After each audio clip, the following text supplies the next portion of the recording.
Praise Lord, जय मसीह की। मैं स्टैनली मैकवान, मेरे YouTube channel Hindi Gujarati Bible study में आपका स्वागत है। मेरे चैनल को आप अभी इसी वक्त सब्सक्राइब कर लीजिए और परमेश्वर के ज्ञान में आप बढ़ते जाओ।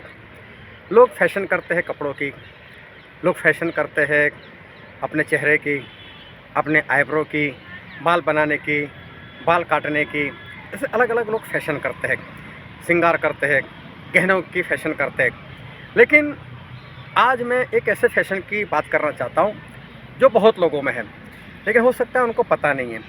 और वो फैशन है आत्मिक फैशन। आत्मिक फैशन, हाँ, आत्मिक फैशन भी होती है।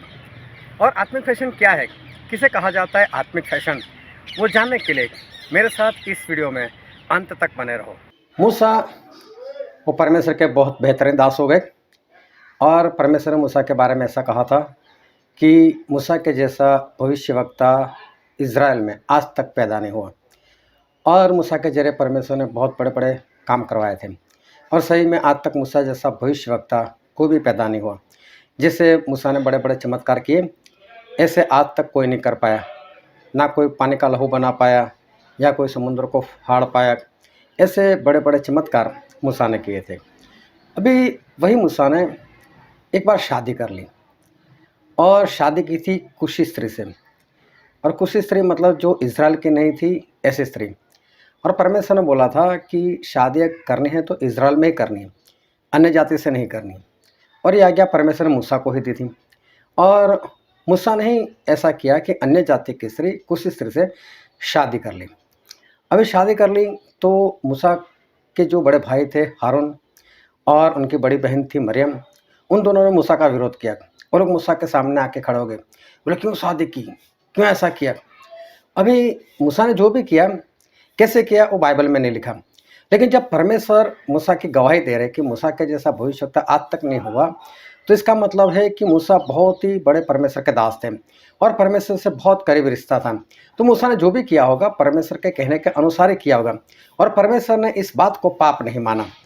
लेकिन जब हारून और मरियम वो जब मूसा के विरोध में आए तो मूसा तो कुछ नहीं बोले, लेकिन परमेश्वर वहाँ पर आए और परमेश्वर ने वहाँ पर बात की। और हम एक वचन पढ़ते हैं, गिनती का पुस्तक उसका 12 अध्याय और 3 वचन। मूसा पृथ्वी भर के रहने वाले सब मनुष्यों से बहुत अधिक नम्र स्वभाव का था। यहाँ पर लिखा है कि पृथ्वी पर रहने वाले सभी लोगों से मूसा सबसे नम्र थे। सबसे ज़्यादा नम्र वो मूसा थे पृथ्वी पर रहने वाले सभी लोगों के बीच में। फिर वहीं पर लिखा है उसका 6, 7 और 8 वचन। तब यहोवा ने कहा, मेरी बातें सुनो, यदि तुम में कोई नबी हो तो उस पर मैं यहोवा दर्शन के द्वारा अपने आप को प्रकट करूंगा या स्वप्न में उससे बातें करूंगा। परंतु मेरा दास मूसा ऐसा नहीं है। वह तो मेरे सब घरानों में विश्वास योग्य है। उससे मैं गुप्त रीति से नहीं परंतु आमने सामने और प्रत्यक्ष होकर बातें करूंगा और वह यहोवा का स्वरूप निहारने पाता है। इसलिए तुम मेरे दास मूसा की निंदा करते हुए क्यों नहीं डरे। अभी मूसा तो कुछ नहीं बोले, लेकिन परमेश्वर वहाँ पर आए और परमेश्वर ने आकर हारून को डांट दिया, परमेश्वर ने आकर मरियम को डांट दिया और परमेश्वर ने बहुत बड़ी बात यहाँ पर बताई। और वो बात ये थी कि परमेश्वर ने ऐसा कहा कि अगर तुम्हारे बीच में कोई भविष्यवक्ता हो, अगर तुम्हारे बीच में परमेश्वर का कोई दास हो, तो बोले मैं उसके साथ सपने के जरिए बात करूँगा, मैं उसके साथ दर्शन में बात करूँगा, मैं उसके साथ भेद की बात करूँगा। लेकिन मेरा दास मूसा ऐसा नहीं है। मैं मूसा से तो आमने सामने बैठकर बात करूँगा, भेद वाली बात नहीं करूँगा। तो परमेश्वर यहाँ पर क्या कहना चाहते थे? परमेश्वर ऐसा कहना चाहते थे कि परमेश्वर सपने के जरिए भी लोगों से बात करते हैं। और सपने में कैसा होता है कि जिस इंसान को सपना आता है उसको उस सपने का मतलब नहीं पता चलता है कि सपना कहना क्या चाहता है। बाइबल में देखो ढेर सारे उदाहरण हैं। नबूकदनेस्सर को सपना आया, मतलब नहीं मालूम था। तो ऐसे बहुत सारे उदाहरण हैं कि उनको सपने का मतलब जानने के लिए किसी की ज़रूरत पड़ती थी। तो परमेश्वर भेद से बात करते थे, डायरेक्ट सीधी बात नहीं करते थे। फिर ऐसा भी लिखा है कि दर्शन में बात करूँगा। तो दर्शन उसको कहा जाता है कि जब इंसान जाग रहा है और तभी भी उसे कुछ दिखाई देता है, उसे दर्शन कहते हैं। तो दर्शन में भी भेद होता है। तो जब भेद वाली बात होती है तो जिसको दर्शन होता है, जिसको सपना आता है, उसको किसी के पास जाने की ज़रूरत पड़ती है। कि उसका अर्थ क्या है वो जानने के लिए, और जिसके पास वो वरदान हो वो उसका अर्थ बता सकता है। लेकिन परमेश्वर ने बोला मूसा के साथ मैं ऐसे बात नहीं करूँगा, मैं उसको सपने में बात नहीं करूँगा, मैं उसके साथ दर्शन में बात नहीं करूँगा, मैं मूसा के साथ तो आमने सामने बैठकर डायरेक्ट बात करूँगा, सीधी बात करूँगा। तो परमेश्वर क्या कहना चाहते हैं कि मूसा से मैं डायरेक्ट बात करूँगा। क्यों? क्योंकि मूसा इस धरती के ऊपर सबसे नम्र थे, वो सबसे नम्र थे, इसलिए परमेश्वर मूसा से आमने सामने बैठकर डायरेक्ट बातें करते थे। तो इससे ये पता चलता है कि परमेश्वर जो नम्र लोग हैं ना उनसे बातें करते, जो नम्र नहीं है उनके साथ परमेश्वर बात नहीं करते। अब मैं बात कर रहा हूँ एक आत्मिक फैशन की। तो ये आत्मिक फैशन क्या है? और एक आत्मिक फैशन अभी विश्वासी लोगों में, आत्मिक लोगों में चल पड़ा है। और वो फैशन क्या है? तो उस फैशन के बारे में मैं आज बताना चाहता हूँ कि इंसान का जीवन कैसा है, उसका चाल चलन कैसा है, वो ये सब कुछ नहीं देखता, और ये ऐसा बोलता है कि मैं परमेश्वर से बात कर कर बताता हूँ, या ऐसा बोलेगा मैं परमेश्वर से पूछ कर बताता हूँ। उनका चाल चलन सही नहीं है, चरित्र सही नहीं है, वो नम्र नहीं है, और ऐसा बोलते मैं परमेश्वर से पूछ कर बताता हूँ। मतलब ऐसा कहना चाहते हैं जैसे परमेश्वर आमने सामने बैठकर मूसा की तरह उसके साथ बातें करते हो, और ऐसा बोल देता है कि मैं परमेश्वर से पूछ कर मैं बातें बता। अगर आप उनको कुछ कहो तो बोलेगा मैं परमेश्वर से पूछ कर बताता हूँ। अगर शादी के लिए किसी लड़के को लेकर गए, लड़की दिखाई, अभी लड़की देखकर बाद में अगर उसको पूछा जाए कि भाई साहब आपकी राय क्या है, क्या आप इस लड़की को हाँ बोल रहे हो या ना बोल रहे हो, तब मालूम है क्या बोलता है? मैं परमेश्वर से पूछ कर बताता हूँ। अब इसमें परमेश्वर से पूछ कर बताने वाली बात है क्या? वो लड़की देखने के लिए गया, और लड़की देखने के बाद अगर उसको नहीं पसंद आई, ना नहीं बोल सकता, तो क्या बोलेगा? मैं परमेश्वर से पूछ कर बताता हूँ। एक फैशन चल पड़ा है। क्या उसके साथ परमेश्वर बातें करते? अगर वो सही में इतना ही आत्मिक है, अगर सही में वो इतना ही नम्र है, तो वो तो पौलुस की तरह रहेगा, फिर वो तो शादी नहीं करेगा। क्योंकि पौलुस ने तो लिखकर बताया है कि जो कंवारा है वो परमेश्वर की बातों की फिक्र करता है, और जो शादीशुदा है वो अपनी पत्नी की फिक्र करता है।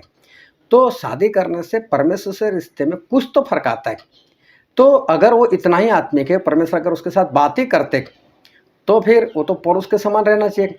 लेकिन उसको शादी करनी लेकिन नहीं पसंद, तब ये बात बता देता है मैं परमेश्वर से पूछकर ये बातें जो है और मैं बताऊंगा कि परमेश्वर मुझे क्या कहना चाहते हैं, कि मुझे यहाँ पर शादी करनी चाहिए या नहीं करनी चाहिए। तो सही में ये एक फैशन है कि वो ऐसा कहना चाहता है कि मैं परमेश्वर से पूछ कर, लेकिन परमेश्वर सही में उससे कोई बात नहीं करते। अगर किसी को बोलो चलो संगति में चलते, चलो आप संगति में आ जाओ, तभी भी क्या बोलेंगे? मैं परमेश्वर से पूछ कर बताता हूँ। अभी क्या संगति में परमेश्वर से पूछना है? परमेश्वर से पूछकर संगति में जाना है?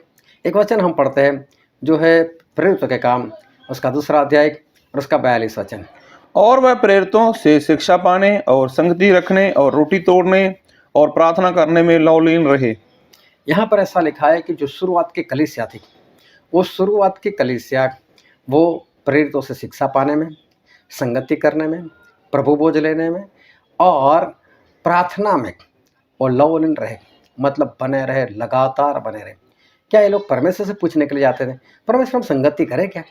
क्या परमेश्वर हम प्रभु भोज ले क्या? क्या वो इस तरह से काम करते हैं? क्या इसमें परमेश्वर को पूछने की जरूरत है?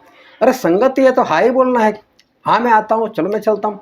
लेकिन ये आत्मिक फैशन चल पड़ा है, नहीं मैं परमेश्वर से पूछने के बाद बताता हूँ। ये आत्मिक फैशन है कि जैसे वो बहुत ही आत्मिक है और जैसे परमेश्वर उसके साथ बात कर रहे हैं। फिर एक वचन और पढ़ते हैं जो है इब्रानी उसका 10वां अध्याय उसका 25 वचन। और एक दूसरे के साथ इकट्ठा होना ना छोड़ें, जैसे कि कितनों की रीति है, पर एक दूसरे को समझाते रहें, और ज्यों-ज्यों उस दिन को निकट आते देखो, त्यों-त्यों और भी अधिक जय किया करो। यहाँ पर बाइबल में लिखा है कि प्रभु यीशु का आने का दिन वो जैसे जैसे पास में आ रहा है, जैसे जैसे वो निकट आ रहा है, वैसे वैसे तुम इकट्ठा होने का ज़्यादा प्रयत्न करो। तो इसका मतलब ये है कि जैसे जैसे हम आगे बढ़ते जाते हैं, जैसे जैसे दिन बीतते जाते हैं, वैसे वैसे प्रभु यीशु का आना और पास में हो रहा है। और प्रभु यीशु का आना पास में हो रहा है तो परमेश्वर का वचन ऐसा कहता है कि हमें संगति ज़्यादा करनी है, हमें संगति में ज़्यादा बढ़ना है। ये तो आज्ञा हो गई हमें ये तो परमेश्वर ने आज्ञा दी है कि आप संगति में लगातार बने रहो, ज़्यादा बने रहो, जैसे जैसे मेरा आना निकट होता है उस वक्त ज़्यादा संगति करो। तो इसमें परमेश्वर को पूछने वाली बात कहाँ है? तो सही में परमेश्वर को कुछ पूछने की बात नहीं, लेकिन इनको संगति में जाना नहीं है। तो क्या बोलते हैं मालूम, हम परमेश्वर से पूछ कर बताते हैं और फिर बाद में बोल देंगे मुझसे कोई अगुवाई नहीं हुई आने की। क्या संगति में जाने के लिए क्या परमेश्वर अगुवाई नहीं करेंगे? क्या परमेश्वर नहीं बोलेंगे उसको जाने के लिए? लेकिन ये आत्मिक फैशन चल पड़ा है, मैं परमेश्वर से पूछ कर बताता हूँ, मतलब जैसे बहुत आत्मा से चलने वाला है, बहुत नम्र स्वभाव का है, ऐसा वो बताना चाहता है, ऐसा दिखावा करना चाहता है। सही में ऐसी बातों में परमेश्वर उससे कोई बात नहीं करने वाले। फिर दान के बारे में बोलो कि दान दो, तो तभी भी ये आत्मिक फैशन वाले जो आत्मिक फैशन में चल रहे हैं, मैं परमेश्वर से पूछ कर बताता हूँ। अरे क्या किसी बात के लिए, दान देने के लिए क्या परमेश्वर को पूछने की ज़रूरत है? क्या परमेश्वर से बताने की जगह परमेश्वर मैं दूँ या नहीं दूँ?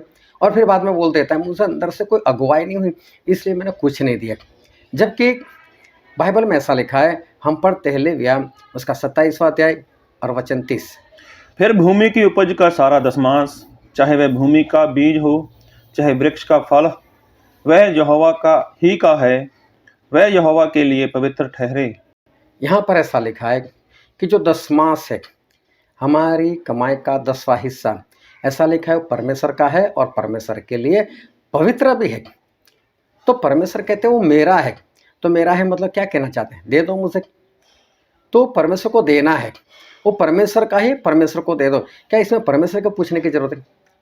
और कई बार तो लोग सामने से पूछते हैं, आपने परमेश्वर को पूछा? तो सही में ये एक फैशन चल पड़ा है कि मैं परमेश्वर से पूछकर बताता हूँ। तो दान तो परमेश्वर ने पहले से बोला, जो दसमांश है वो तो परमेश्वर का है ही, उसमें परमेश्वर को पूछने जाने की जरूरत नहीं। परमेश्वर आपका है तो मैं दूं क्या आपको?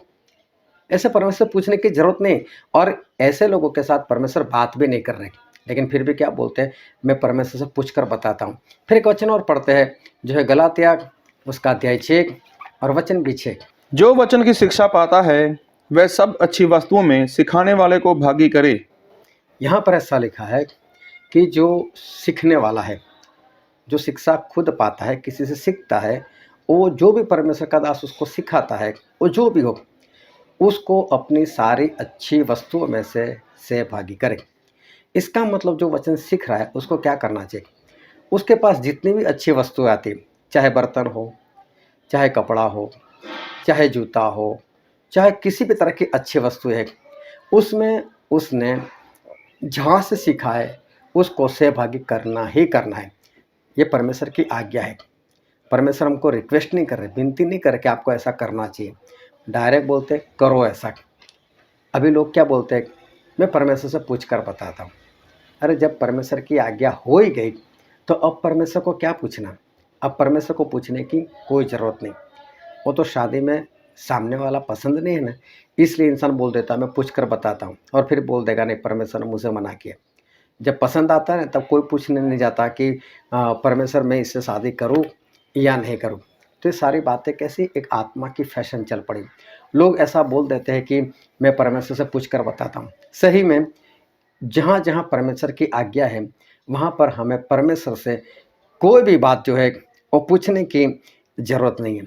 और ऐसे लोग मालूम है बिंदास से टीवी देखते, फिल्म देखते, सोशल मीडिया पर बने रहते, और यूट्यूब पर, फेसबुक पर, इंस्टाग्राम पर, या तो फिर व्हाट्सएप पर वो मालूम नहीं कैसे कैसे वीडियो लगातार देखते रहते। तब उनको ऐसा नहीं होता मैं परमेश्वर से पूछूं बाद में मैं यूट्यूब देखूं, परमेश्वर से पूछने के बाद मैं सोशल मीडिया को ओपन करूं, तब परमेश्वर से पूछने की ज़रूरत नहीं होती। तो ये आत्मा की फैशन चल पड़ी। अपना काम जो उनको पसंद है, चाहे कितना भी घिनौना काम है, पाप है, वहाँ पर परमेश्वर से पूछने की कोई ज़रूरत नहीं। और जो आत्मा का काम है जिसके लिए परमेश्वर ने आज्ञा दे दी, तो वहाँ पर क्या बोले, मैं परमेश्वर से पूछ कर बताता हूँ, जबकि उसका जीवन ऐसा है ही नहीं। लेकिन एक बात ध्यान में रखो कि परमेश्वर बात किससे करते हैं? परमेश्वर बात उससे करते हैं जो इस धरती पर नम्र है। जो नम्र नहीं होता उससे तो परमेश्वर कोई बात नहीं करते। तो ध्यान से समझना, कहीं ये आत्मा की फैशन आपके अंदर तो नहीं, कहीं आप तो वो नहीं कि ऐसी परमेश्वर की आज्ञा में आप बोलते हो कि परमेश्वर से पूछ कर बताता हूँ। क्या आपके साथ परमेश्वर बात कर रहे हैं? जब तक आप नम्र नहीं बनोगे, मूसा के जैसा नहीं बनोगे, परमेश्वर बात नहीं करेंगे। हाँ, अगर आप परमेश्वर के पीछे चल रहे हो, अच्छे से चल रहे हो, लेकिन नम्र नहीं हो और सबसे नम्र नहीं हो, तो समझ लेना कि परमेश्वर आपके साथ सपने में बात कर सकते हैं, दर्शन में बात कर सकते हैं। और उसका भेद पाने के लिए आपको कहीं न कहीं परमेश्वर के ऐसे दास के पास जाना पड़ेगा, जिसके पास ये वरदान हो कि उसका मतलब बता सकें। लेकिन परमेश्वर जो नम्र होते हैं, उसके सामने आमने-सामने बैठकर बात करते, सीधी-सी बात करते, सिंपल सी बात करते, उसको समझ आए ऐसी बात करते, उसको कहीं पर किसी को भी पूछने जाने की ज़रूरत नहीं होती। लेकिन अगर आप ऐसा बोलते हो कि मैं परमेश्वर से पूछकर बताता हूँ और वो भी आत्मा की बातों में, तो आत्मा की बातों में परमेश्वर की आज्ञाकारी करने में परमेश्वर से पूछने की कोई ज़रूरत नहीं। अगर ये आत्मिक फैशन अगर आप में चल पड़ा हो, तो मैं कहता हूँ उससे दूर हो जाओ। ये फैशन छोड़ दो और सिर्फ परमेश्वर के आगे नम्र बनने का प्रयत्न करो, ताकि परमेश्वर आपके साथ सही में बात कर सकें। परमेश्वर आपको आशीष दे। आमीन।